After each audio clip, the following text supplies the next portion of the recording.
bismillah waxaan wanaagsan daawadayaal idintii meel bodonid ka joogto waan in salaam ku soo dhawaada boss ee ku movies wala hadda nagu cusub fadlan janaalka subscribe noo sar hadda horena joogto fadlan like inoo saar muuqaalka asxaabtaada si share gareey maanta waxaan sharxayaa filim loo yaqaan animal xayawaanka Marvin wuxuu jiraa da'da sodomeeyada gabi ahaanba noloshiisa wax kuma guuleysan hadda wuxuu ka shaqeeyaa diiwaangelinta gudaha waaxda cadeynta saldhigga booliska laakiin hadafkiisa ugu dambeeya waa inuu noqdo boolis sababta uu doonay Marvin inuu noqdo boolis wuxuu rabaa sida uu noqdo aabiis oo kale laakiin aabiisi waxa lagu diilay shaqada wuxuu rabaa inuu bedelo booska aabiis laakiin heerka noloshiisa ay ku socoto hadda waxa laga yaabaa riyada weligeed inay u rumoomin maalinta xigta waa doorashada ciidanka booliska waxa soo baxday habka xulashada ugu dambeeya Marvin kaliya kuma guul dareysan balse wuu isbahdelay kadib markii uu sarwaalkii fiiqsaday tartankii uu bilaabay Marvin isla markii qof walba gadaashiis ayuu u orday asigoo ilooba jidkii lagu ordi lahaa wuxuu sameeyay dhowr qaladaad oo nacasnimo ah koorsadii uu guul dareystay imtixaankii hal mar laba mar ayuu ku guul dareystay maahan wax la yaabo guud ahaan ciidanka booliska waxay u sheegeen inuu loser yahay Marvin guriga ayuu imaaday Marvin wuxuu daawanayay TV-ga markii la gaaray xilliga xayeysiinta waxa la soo saaray cuntada jimkaas oo soo jiidatay dareenkiisii waxay kaabeen ku sameynaysaa 25% caaga caanaha sixirka ragga ee ka dhigaysa murqaha ayagoo aag uu la dhaxsan dumarka ganacsiga Marvin wuxuu go'aansaday in naftiisa ku helo caagaasi Marvin kaligiis ayaa looga tagay xafiiska halka inta kale ee shaqaalaha ay dibadda u baxeen in ciyaarayeen basketball isla markii waxa soo wacay telefoonka oo ka timid gabar ka cabanaysa in kooxda tuuga inay dadku u hanjabeen inay dilayaan Marvin si degdeg ah wuxuu ku wargeliyay asxaabtiisii mikrofoonka laakiin ma maqlin qof sababta waxay ciyaarayeen garoonka wuxuu u maleeyay inay tahay fursad uu ku cadeynayo qiimaha wuxuu go'aansaday inuu aado goobta laftiisa wuxuu rajeynay inuu badbaadiyo gabadhii maalintii inuu noqdo geesiga qof walba laakiin qorshihii hoos ayuu u dhacay markuu shil kula kulmay jidkii gaaligii wuxuu ku duulay wadada geeskeeda ku dhacay buuro markii ay madoowaatay qoraxdii ayaa waxa soo gurmaday nin ku libisan dharka gorilaha oo meel hood ah ka soo jiitay ninka wuxuu ku dhacayaa inuu noqdo dhakhtar hagaajiyo Marvin waxa dib loogu soo celiyay goobtii shilkii ka dhacay markii uu soo toosay Marvin wuu wareeyay laakiin xasuusta shilkii ayaa isla markii u timid asigoo ku faraxsan inuusan lahayn laf jaban wuxuu xasuustay gabi ahaanba dhakhtarkii intii kadib wuxuu ku noqday gurigiisii asigoo weli ka naxsan daawooyinkii la siiyay ayaa weerar jiray Marvin mar walba hadda uu ku soo badayay laakiin si la yaab leh jidka dhexdiisa ayuu istaagay wuxuuna ku cararay qolkiisii cuntada jimka ayaa guriga loogu keenay inkastoo cuntada u muuqan mid macaan leh Marvin ayaa hoos u dhigay wuxuu rajeynay inuu helo awood ka sareyso quweyska kadib sida eeyga oo kale ayuu isku rogrogay oo isku qalajinayay wax badan kama fikirin laakiin markii ay soo jeestay waxaan aragnaa dhabarkiisa oo aan si aan caadi ahayn u koray timadha dheerna leh maalintii xigtay shaqadii ayuu ku soo noqday wuxuu ogaaday inuu maqnaa toddobaad dhan saaxiibkiis ayaa ka codsaday inuu tago dhakhtar laakiin Marvin wuxuu dareemayaa fiicnaan sidii ka hore sida aanu garanayno dhakhtarkii ayaa shilkii ka daaweeyay kadib kaasoo ka bedelay xubnihii ka dhaawacmay oo ugu bedelay xubnaha xoolaha sababtoo ah qayb kamid ah maskaxdiisa ayaa lagu bedelay Marvin wuxuu kasbaday sifooyinka eega sidoo kale wuxuu dareemay shucuurta shimbiraha bisadaha fardaha iyo xayawaano kale oo fara badan subaxdii xigtay markuu socod aaday Marvin wuxuu la yaabay naftiisa asigoo faras la tartamay wuxuu la xiriiray kabitaanka gaarka ah ee cuntada shalay wuxuu ku faraxsay cuntada jimka inay shaqeysay wuxuu sidoo kale ku dhacweynay la yiraahdo Rihanna eeyaheeda ayaa la socda beerta dhexdeeda iyadoo waxay jeceshahay xayawaanada waxay dhawaan ku jirtay wararka marka ay habeen oo dhan ay geed saarneed Marvin wuxuu arkay nin tuuray firis asig macalinka rabitaankiisii wuxuu ku dhamaanaya inuu ku soo qabto afkiisa firisbadii maalintii kadib wuxuu aaday inuu saaxiibkiisii kula kulmo garoonka diyaarada dareenkiisa urta sareysa awgeeda wuxuu sheegi karaa nin ku qarinayo waxyaabaha sharci darrada ah ciidanka nabadgelyo waxay hubiyeen ninkii uu joojiyay Marvin laakiin wax kama helin si kastaba haatee Marvin oo aad u degdeg mar kale ayuu joojiyay ninkii wuxuuna ka soo saaray baakad oo gudihiisa ku qarinayay qof kasta uu u sacbiyay Marvin asigoo lagu amaanay garaadkiisa iyo geesinimadiisa wax ku beerintiisa awgeeda ugu dambeyntii waxaa loo arkay inuu ku haboon yahay sarkaal boolis ah sanado badan uu sugayay arrintan kadib ugu dambeyntii waxay imaatay maalintii loo magacaabay xilkii kadib wuxuu ku sii socdaa gurigiisa wuxuu arkay dhakhtarkii daaweeyay shilka kadib wuu joojiyay asigii magaciisu dhakhtarku waa Dr. Wilder oo waxa ay yahay saynisyahan kuwaalan isku dhafka bini'aadamka iyo xayawaanka wuxuu sheegay Marvin arrintaani ku saabsan awoodiisa cusub dhakhtarku wuxuu rabay inuu sidoo kale Marvin ula qabsan doono noloshiisa cusub markuu Marvin ka tagay dhakhtarku wuxuu gadaashiisa ku dhuftay qori dajiya dhakhtarkii Marvin wuxuu u sheegay inuu awoodi doonin xakameynta rabitaankiisa xayawaanada taasoo laga yaabo dadka ku xiran inuu dhibaato ku abuuro wali Marvin wuu diiday in laga xidho meesha uuna dhakhtarka xayawaanka daaweeyo dhowr maalmood kadib arrin dhakhtarku uu sheegay si dhab ah ay u timid Marvin ayaa bilaabay inuu qado qashinka lafaha ee u tuureen asxaabtiisii laakiin dhibaato badan ayaa soo baxday markii baahidiisa galmada ay bilaabatay si in u kordho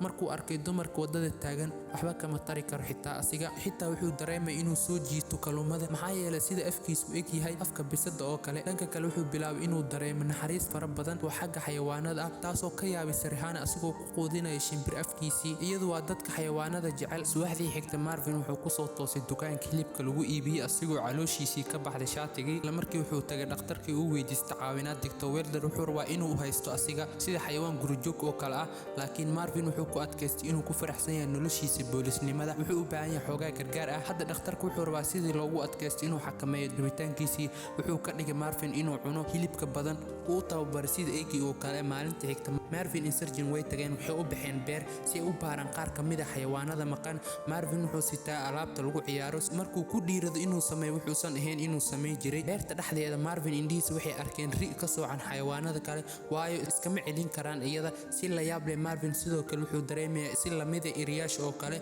laakiin way tuurta asiga neefka intuusan u dhawaanin iyada. markay soo laabteen, Sergeant wuxuu arkay Rihanna oo la socotay eeyaasheeda. isaga ma ognayeen inay xiiseynayso Marvin. Sergeant wuu ka xanaaqay Marvin markay aragtay Rihanna inay diiday. madaxdii sarkaalku wuxuu ka xumaaday natiijadii uu kala kulmay Rihanna. wuxuu rabay inuu Marvin ka saaro ciidanka booliska. isdhexgal kadib labadood waxay aadeen xalfad heer caalami ah oo u soo agaasimay duqa magaalada. wax walba si fiican ayay u socdeen ilaa ay bisad u arkay Marvin. wuxuu kiciyay rabitaankiisa eeyga oo kale. wuxuu ka khalkhalgeliyay dhammaan qoladiisii bisadii camal uu daba taagnay. dhammaadkii maayarkii aad buu caroo inuu xisbiga dumiyo. wuxuu weydiiyey madaxda waaxda booliska inuu eriyo Marvin. isla markii fursad ayuu u helay Marvin wuxuu u maqlay ficilad oo u raacay codkiisii. wuxuu u soo baxday in wiilka duqa magaalada uu meesha ka baxsaday oo balli uu galo oo ku qarqoomayo. Marvin wuxuu soo badbaaday waqtiga saxda. wuxuu badbaaday ilmihii yaraa. maayarkii magaalada aad buu ugu mahadnaqay asiga iyo dhammaan martidii. xitaa Sergeant wuxuu bilaabay inuu ixtiraamo Marvin. dhacdadii kadib maalintii xigtay Marvin iyo Rihanna waxay u baxeen maqaayad si ay u wada sheekaystaan. Marvin wuxuu bilaabay rabitaankiisa inta badneed, laakiin markii Rihanna ay aaday qolka musqusha in muddo wuxuu foorarsaday miiska hoostiisii. kadibna wuxuu ku seeray. Rihanna way soo noqotay. waxay garatay ur xun, laakiin Marvin wuxuu u sheegay inay maqaayadda tahay wax uraayo. markay sheekaysanayeen labiskeedii ayaa garab ka siibtay. mar sida xayawaankii oo kale ayuu u dhaqmay Marvin. ma awoodin inuu isxakameeyo asiga. markuu aaday musqushii si uu soo dhammaystiro seeridii, daqiiqad kadib wuu soo laabtay. haddana wuxuu arkay Rihanna oo sii jeesanayso. mar kale ayuu aaday musqusha si uu soo seero mar kale. intii cashadu socotay oo dhan Marvin wuxuu arkayay Cavalieri isku dayay inuu shukaansado Rihanna oo aad ugu dhawaaday. kadib banaanka ayuu wuxuu ku helay weerarkii maqaayadda taagnay. wuu masiiray wuuna weeraray asiga. markii guriga ay timid Rihanna waxay ku casuuntay Marvin gudaha, laakiin ma rabin inuu halis geliyo inuu weeraro. si xushmad leh ayuu u diiday dalabkii, laakiin halkuu ku noqon lahaa gurigii asiguu miirbeelay. beerta u dhaweyd ayuu jiiftay. muuqaalka soo socda milkiilaha beerta ayaa jooga saldhiga asigoo ka cabanayo bahal habeen hore inuu weerar ku soo qaaday xoolihiisii. madaxa sarkaalku wuxuu gartay sawirkii dambiila wuxuuna wacay Marvin xafiiskiisii si uu ninku u canaanto Marvin dhaqankiisii ka baxsan bini'aadanimada. Marvin wuxuu leeleefayaa lugihiisa. ugu dambeyntii waxaa laga joojiyay shaqada bilayska muddo bil ah si uu naftiisa ugu shaqaysto. dhowr maalmood kadib wuxuu dib u arkayaa Rihanna oo u soo socota gurigiisii. waxay heshay fuul coos ah oo meel walba yaalo. Marvin wuxuu rabay inay baxdo sababtoo ammaankeeda darteeda. kuma kalsoon naftiisa. si kastaba ahaatee Rihanna waxay ogaatay inuu dhibaato qabo, laakiin weli way ku kalsoonta asiga. markay adkaysatay inay habeenkii la joogto Marvin waxay ogaatay inuu dhibaato qabo, laakiin way ku kalsoonta asiga.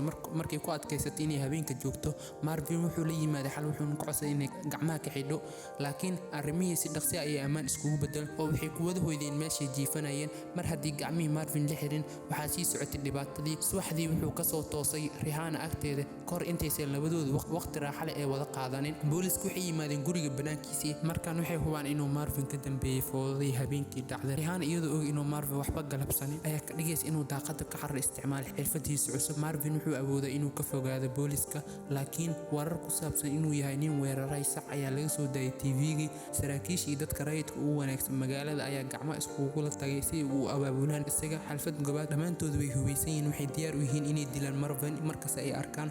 dhanka kale Marvin wuxuu dhex ordayaa keynta marka uu la kulmo Dr. Wilder oo geed saaran. dhakhtarku wuxuu sheegay inuu soo gurinayo tufaax, balse qorigiisa dartiisa waxay cadaynaysaa inuu arrin kala damacsanay. markuu Marvin weydiiyey inuu runta u sheego, wuxuu daaha ka qaaday inuu jiro qof sidiisa kale u dhaqmo oon xayawaanada dhameeyo oona ahayn Marvin. waxay damceen inay raadiyaan qofka, laakiin dhakhtarka ayaa ka jabtay cagtiisii asigoo ka tagay Marvin kaligiisa. qofna uu ag joogin dhakhtarka. waxaanu aragnaa dhakhtarka oo qaadanaya sharbaadka oo ku bixinayo si uu u muujiyo cagtiisii xayawaanka oo kale ahayn. Sergeant-ka ee xabad hilib ah dhex dhigay keenta. Marvin isla markii wuxuu ku dhacay dabinkii oo wuxuu ku booday hilibkii si kaliya oo uu dhufto rasaas. wuxuu si u maareeyay inuu geed fuulo si aan la toogan. bacsi dheer kadib Sergeant wuxuu ku sigtay inuu ka dhac meel dhagax ah, laakiin waxa badbaadiyay Marvin markii la weydiiyay sababta uu badbaadiyay ninkii la tartamayay. Marvin wuxuu ugu jawaabay inuu asii xayawaan ahayn sidaas uu yahay. Sergeant wuxuu ku adkaystay inuu ku dhufto xabad, isla markii Rihanna ayaa ku soo booday korkiisa oo garaacday iyadoo muujinaysa inuu sidoo kale bukaan ay u tahay Dr. Wilder. Ay rajeynaysa in waxyiga aan waxba ka bedelin xadiidka iyada iyo Marvin ay leeyihiin. Marvin wuu aqbalay, labadoodu way iskonkadeen, laakiin isla markii Mooriyaantii ayaa ku hareersamay labadooda iyadoo raba inay dilaan labadooda. Marvin saaxiibkiisa Miles ayaa qaaday eedo markii la ogaaday in nin madow ah mas'uul ka yahay arrintii. Dadka ma rabaan inay tilaabo qaadaan waayo way kala tageen sida iyadoo weligii waxba dhicin oo kale. hal sano kadib Marvin iyo Rihanna way isguursadeen, waxay leeyihiin 2 caruur ah oo ayagu eg. labadooda oo daawanaya TV waxay arkeen Dr. Wilder oo ku guuleystay abaalmarinta Nobel Prize ee tijaabada. wuxuu mahad celinaya gacalisadiisa Yolanda oo asigoo u dhunkanaya sidoo kale iyadana bar waaweyn ah dhabarka ugu muuqda, taasoo micnaheedu tahay inay iyadan xayawaan qayb ka tahay. fadlan janaalka subscribe noo saar si aad u hesho muuqaalo sidaan oo kale ah. Kambaleelkana furo, like noo saar si aad janaalka u caawiso. waad ku mahadsantahay daawashadaada.